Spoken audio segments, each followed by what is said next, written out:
kita bisa melihat iman yang diperjuangkan. Dialog antara ibu dan Tuhan Yesus itu dilukiskan layaknya sebuah diskusi yang menantang. Tetapi dari percakapan itu bertumbuh iman yang orisinil. Iman yang muncul karena perjumpaan personal, pribadi, ibu itu dengan Tuhan Yesus. Saudari-saudaraku yang terkasih, berjumpa kembali bersama saya Inspirasiku di Antara. Renungan Harian Kamis 13 Februari, Pekan Biasa yang kelima. Semoga kita semua selalu dalam keadaan baik, tetap sehat dan bersemangat, bersama keluarga dan komunitas kita. Marilah kita mengawali renungan kita hari ini dengan tanda kemenangan Kristus. Dalam nama Bapa dan Putra dan Roh Kudus. Amin.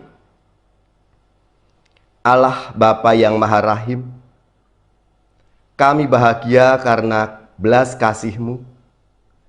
Jagalah kami agar tidak melanggar perjanjian-Mu dalam menjalani keseharian hidup kami.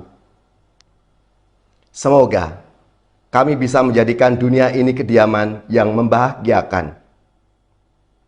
Dengan pengantaraan Yesus Kristus Putra-Mu Tuhan kami, yang bersama dengan Dikau dalam persatuan Roh Kudus, hidup dan berkuasa Allah sepanjang segala masa. Amin. Dalam nama Bapa dan Putra dan Roh Kudus. Amin. Inspirasi kita hari ini dari Injil Suci menurut Markus bab 7 ayat 24 sampai 30. Mari kita siapkan kitab suci kita masing-masing. Kita akan membaca bersama-sama lalu merenungkannya. Pada waktu itu, Yesus meninggalkan daerah Galilea dan berangkat ke daerah Tirus. Ia masuk ke sebuah rumah dan tidak mau bahwa ada orang yang mengetahuinya. Tetapi kedatangannya tidak dapat dirahasiakan. Malah di situ ada seorang ibu yang anak perempuannya kerasukan roh jahat. Begitu mendengar tentang Yesus, ibu itu datang dan tersungkur di depan kakinya. Ibu itu seorang Yunani berkebangsaan Siro-Fenisia. Ia mohon kepada Yesus supaya mengusir setan dari anaknya. Yesus selalu berkata kepadanya, "Biarlah anak-anak kenyang dahulu. Tidak patut mengambil roti yang disediakan bagi anak-anak dan melemparkannya kepada anjing." Tetapi ibu itu menjawab, "Benar Tuhan, tetapi anjing di bawah meja pun makan remah-remah yang dijatuhkan anak-anak." Lalu Yesus berkata kepada ibu itu, "Karena kata-katamu itu, pulanglah, sebab setan itu sudah keluar dari anakmu." Ibu itu pulang ke rumah dan mendapati anaknya terbaring di tempat tidur, sedang setan itu sudah keluar. Demikianlah sabda Tuhan. Terpujilah Kristus. Saudari-saudaraku yang terkasih, kalau kita menyimak apa yang kita renungkan hari ini, pelayanan Yesus itu tidak terbatas pada orang-orang Israel saja, tapi juga mencakup seluruh umat manusia, terutama mereka yang miskin dan menderita.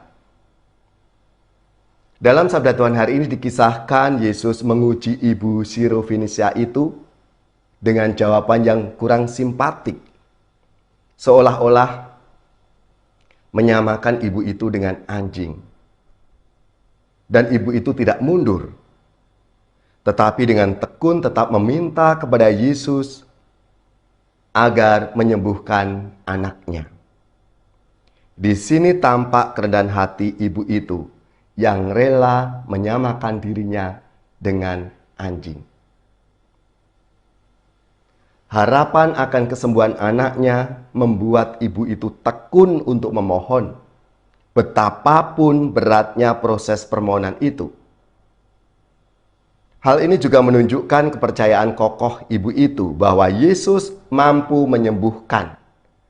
Dan Yesus mampu menyembuhkan dengan sabdanya. Iman, ketekunan, dan kerendahan hati ibu itu menggerakkan hati Yesus untuk mengabulkan permohonannya. Saudari-saudaraku yang terkasih, dari sini kita bisa melihat profil wanita Sirofenisia itu memperkaya gambaran kita tentang karya keselamatan Allah. Yang pertama, keterbukaan tindakan Allah.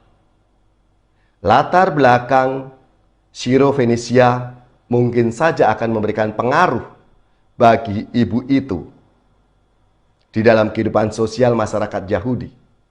Tetapi di mata Allah, setiap orang adalah pribadi yang bermartabat. Allah menghendaki agar manusia beroleh kasih karunia yang melimpah. Lalu yang kedua, kita bisa melihat iman yang diperjuangkan. Dialog antara ibu dan Tuhan Yesus itu dilukiskan layaknya sebuah diskusi yang menantang. Tetapi dari percakapan itu bertumbuh iman yang orisinil. Iman yang muncul karena perjumpaan personal, pribadi, ibu itu dengan Tuhan Yesus. Lalu yang ketiga, tanggung jawab manusiawi. Dalam sabda Tuhan hari ini, menyinggung keberadaan seorang ibu Sirofenisia ini sebagai pribadi yang bertanggung jawab. Dalam tugas keibuannya, ia membawa dan menyampaikan kebutuhan putrinya di hadapan Tuhan Yesus. Saudari-saudaraku yang terkasih, marilah kita belajar dari seorang ibu Sirofenisia ini. Belajar ketekunan dalam iman akan Yesus Kristus. Ya Tuhan, tambahkanlah kepercayaan kami bahwa Engkau sungguh mampu menyembuhkan segala penyakit dan kesusahan, sehingga kami semakin bertekun memohon kepadamu. Berilah juga kami karunia kerendahan hati seperti ibu itu, sehingga kami mampu melewati ujian-ujian yang memang harus kami lalui dalam hidup kami.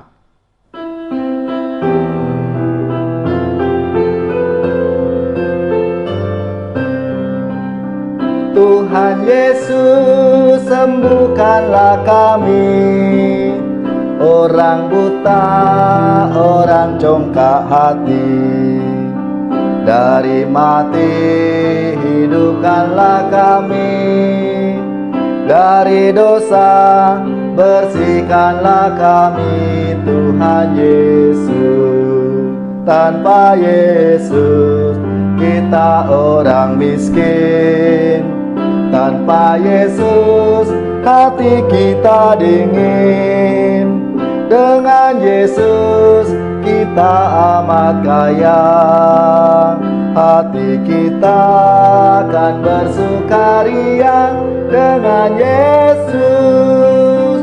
Tuhan Yesus, sembuhkanlah kami, orang buta, orang congkak hati. Dari mati hidupkanlah kami, dari dosa bersihkanlah kami. Tuhan Yesus, tanpa Yesus kita ketakutan. Tanpa Yesus kita tidak tahan. Dengan Yesus kita akan mampu mengalahkan kekuatan dosa. Dengan Yesus, Tuhan Yesus, sembuhkanlah kami, orang buta, orang congkak hati. Dari mati hidupkanlah kami, dari dosa bersihkanlah kami, Tuhan Yesus. Tanpa Yesus kita kesunyian, tanpa Yesus kita akan hilang. Dengan Yesus kepala gerejanya, kita selamat sebagai anggota. Dengan Yesus, Tuhan Yesus, sembuhkanlah kami, orang buta, orang congkak hati. Dari mati hidupkanlah kami, dari dosa bersihkanlah kami, Tuhan Yesus. Tanpa Yesus kita bagai buta, tanpa Yesus tersesatlah kita. Dengan Yesus cahaya dunia, jalan terang menuju bahagia. Dengan Yesus, Tuhan Yesus, sembuhkanlah kami, orang buta, orang congkak hati. Dari mati hidupkanlah kami, dari dosa bersihkanlah kami, Tuhan Yesus. Saudari-saudaraku yang terkasih, marilah kita mengakhiri renungan kita hari ini dengan mohon berkat Tuhan, dan kita akan menerima tugas perutusan. Marilah kita siapkan hati kita untuk menerima berkat-Nya. Semoga saudari-saudara sekalian, keluarga-keluarga dan komunitas kita, orang-orang yang kita doakan, mereka yang sakit, yang menderita, seluruh tugas, belajar, pekerjaan, usaha serta karya pelayanan kita dibimbing, dilindungi dan diberkati oleh Allah yang Maha Kuasa, Bapa dan Putra dan Roh Kudus. Amin.